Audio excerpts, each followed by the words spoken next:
आदिवासी विद्यार्थ्यांच्या मागण्यांवरती तोडगा काढा असं पत्र राहुल गांधींनी मुख्यमंत्री देवेंद्र फडणवीसांना दिलंय।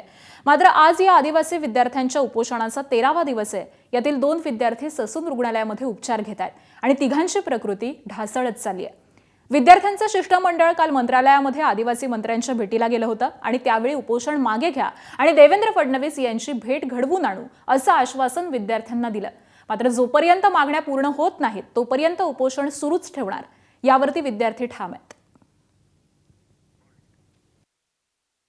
आदिवासी विद्यार्थ्यांच्या उपोषणाचा आज 13वा दिवस आहे आणि अर्थातच राहुल गांधी यांच्या समोर आदिवासींनी आपली जी काही मागण्या होत्या त्या मागितल्या होत्या आणि त्याच्यानंतर राहुल गांधींनी आहे ते देवेंद्र फडणवीसांना पत्र लिहिलं आहे आणि त्याच्यात त्यांनी सांगितलं आहे की या सगळ्यांची भेट घ्या आणि त्यांच्यावर तातडीनं तोडगा काढला आणि त्यासोबतच रोहित पवार यांनी देखील या सगळ्या विद्यार्थ्यांना पाठिंबा दर्शवला आहे। आम्ही त्यांना सांगितला 12,500चा मुद्दा की आमची 12,500ची जी विशेष नोकर भरती आहे ती त्वरित करून घ्या, कारण ती 2017च्या सुप्रीम कोर्टची ऑर्डर होती। तर कुठेतरी असं लक्षात येतं की सुप्रीम कोर्टच्या ऑर्डरलाही ते डावळत आहेत आणि ती विशेष पदभरती लांबवत आहेत। तर आम्ही त्यांना म्हटलो की जर तुमच्या हाती नसेल तर आमची सीएम साहेबांसोबत भेट घालून द्या।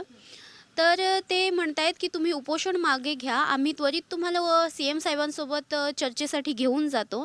आमची जी शिष्टमंडळाची सर्व टीम आहे ती कालच मंत्रालयामध्ये जाऊन आलेली, परंतु आमची सर्वांची अशी भूमिका आहे की जोपर्यंत आमच्या ज्या मागण्या त्या ठोसपणे आणि कायदेशीररित्या पूर्ण होत नाहीत, लेखी स्वरूपात येत नाहीत, तोपर्यंत आम्ही कुठल्याही प्रकारचं हे जे आमचं बंडखोरी अन्नत्याग उपोषण आहे हे आम्ही सोडणार नाही। आमच्या मागण्या सरकारनं पूर्ण केल्या नाही तर आम्ही हे आंदोलन जशास तसं सुरू ठेवू असंही म्हणणं या विद्यार्थ्यांचं आहे।